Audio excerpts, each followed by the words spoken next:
Welcome, you are watching Head to Head. I'm Antonina Antosha with UATV. Ukraine has risen by another 5 positions in the Doing Business rating and is now in 71st place. In total, over the last 5 years, Ukrainian business has gone up by 41 positions in the rating. To talk more about the perspectives of business development in Ukraine, we're joined in the studio today by Yaroslav Gregirchak. He's the Deputy Business-омбудсмен of Ukraine. Hello and thank you for joining us. Hello, Antonina. Thank you for having me. So let's talk how important the fact that Ukraine has risen another 5 steps in the rating, in the Doing Business rating. How important is this for Ukraine? What's the message behind this climbing up the stairs?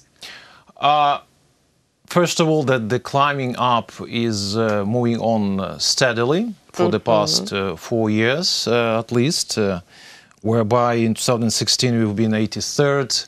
Right now we are indeed 71st, and it kind of opens up this belief that the trend will continue indeed. And certainly 71st is not the one where we all would like to see Ukraine being placed at. President, Prime Minister has repeatedly referred to at least top 50, and this is as a message from the top governmental officials repeats itself for a little while already. The significance of the rating itself is that it's being used by many international investors as a certain point of reference. Indeed, the ranking as such is not an easy exercise that World Bank commenced, I believe, back in 2002, when they decided to incorporate this methodology based on 10 indicators, each of which is based on its own but a very generic scenario, which would allow to compare about 190 countries. They have a cut-off date, which is kind of the end of May.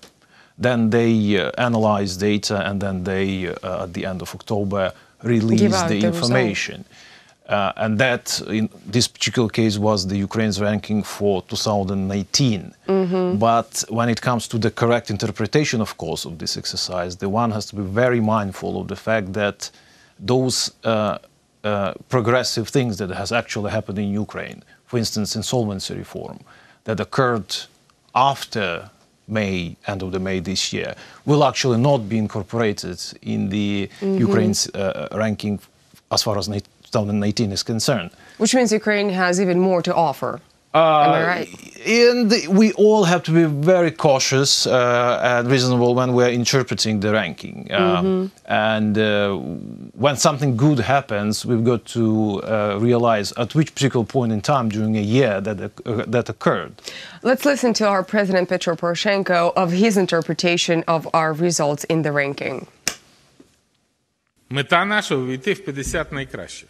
Our goal is to get in the top 50, and with each passing year, we see it becoming more and more real. I want to thank the Parliament once again for the new bankruptcy codex that was approved recently. If everything goes as declared, I will sign it within 2 weeks, and it will come into power. This is a substantial step towards solving the issue of the financial capacity of payers and security of the bankruptcy procedures.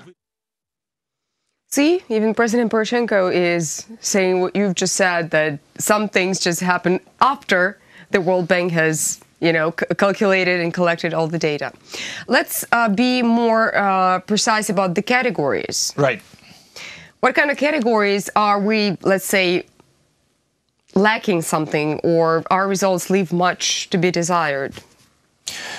The lowest position is 145th place in the index called Resolving Insolvency. But again, insolvency as an indicator is hopefully going to be pretty much improved with the insolvency/bankruptcy reform that the President has just mentioned. However, this will be reflected 1 year down the road, when the Ukraine's ranking for 2020 will be released. And of course, we are all hopeful that in the meantime, as we speak until the end of May 2019, there will be many further reforms made in various areas to improve the aggregate perception of the Ukraine's ranking for 2020. What's the category Ukraine can boast of the best result in? Which is dealing with construction permits. There has been much of the deregulation made in that sphere. The equally, more or less equally ranked is Getting Credit Index, which speaks about the opportunity for small and medium-sized businesses to use different types of movable property as collateral in order to attract debt financing from financial institutions, and equally for financial institutions to have their status of a secured creditor registered with the respective movable registry. It was being said, however, that this Getting Credit Index has been historically the best as far as Ukraine's position amongst these 10 indexes is concerned for quite a while already, because the respective reform has been made back in 2001. Yeah. Okay, but how are we doing in the category of international trade? We're quite successful in that as well, am I right? We used to be lagging behind. We used to be 119th in Doing Business 2018. And now we have seen improvement to the tune of 41 place, and now we are 78. And the index speaks about various logistical factors that determine the cost and timing of both importing and exporting certain type of goods in that scenario that the World Bank imagined. And indeed, that's where we have seen the most of the improvement. Another one, which is attributable to the enforcement and implementation of the judicial reform, is the index called Enforcing Contracts, where we have seen improvement to the tune of 25 positions, whereby we used to be 82 and now we are 57 in the world. So that's important to see a certain trend. And of course, if we see comparably good progress in those indexes where we used to be lagging behind, meaning that it's more than 20 places or maybe 25 places, even though in some other indexes we might be fluctuating back and forth to the tune of 2, 3, 5, even 7 places. This is not dramatically wrong or dangerous as far as Ukraine's aggregate ranking is concerned, because we've got to understand that the ranking as an exercise is aimed at comparing countries, each of whose is also engaged in its own business environment improvement exercise.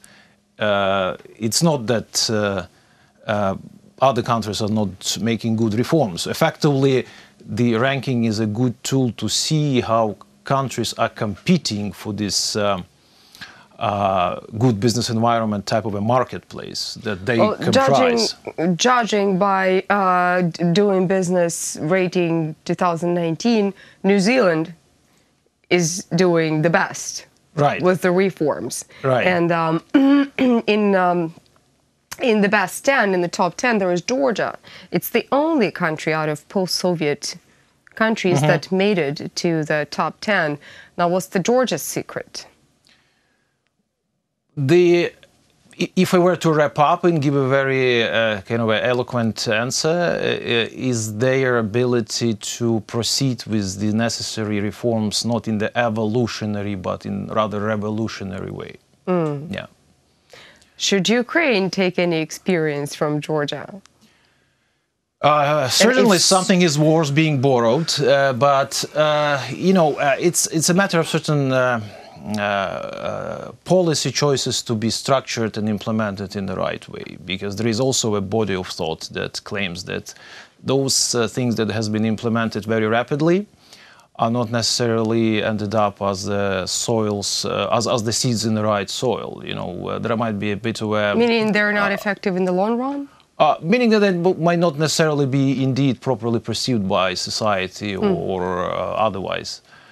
Whereas, arguably, if you're doing something in an evolutionary way, that means that those changes that are being implemented, they are sort of irreversible. However, it would be unfair to assume that evolutionary way means slow way.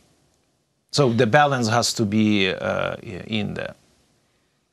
Okay. To what extent would you say business in Ukraine is actually protected? Depends which aspects of protection we are talking about. If we are talking about judicial protection, all of them. In a sense of scenario that is employed by the World Bank for the purposes of enforcing contract index, we are doing pretty well with what the judicial reform has implemented. If we're talking and we're taking a bit more wider look at the perception of things that are believed to be negatively affecting the quality of business environment, in which we at the Business-Ombudsman Council are taking care of, for instance, this aspect of pressure that is inflicted by law enforcers, which is something that is totally absent, indeed, from the exercise or from the format of methodology offered by the World Bank in the Doing Business ranking. Things need to be properly taken care of, and they are, with the recently adopted and signed by the President last week, the so-called Mask Show Stop 2 law, which is aimed at strengthening legal grounds for bringing to personal liability some of those law enforcers that are acting in an illicit way vis-a-vis business. Which also demonstrates that, indeed, if you are a World Bank and you are doing this comprehensive exercise aimed at comprehensive, at least in terms of the scope of the countries that are captured by the ranking, inadvertently, your ranking, your positions are doomed to bear certain elements of subjective view on things, because you've got to compare the entire world against each other, right?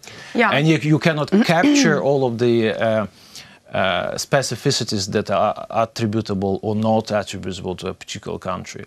So that's good overall, that we are paying more attention to this and other rankings, that we are talking about them, that we are more aware about how to properly interpret them, that we are more aware about the scope that each of these rankings is carrying with itself.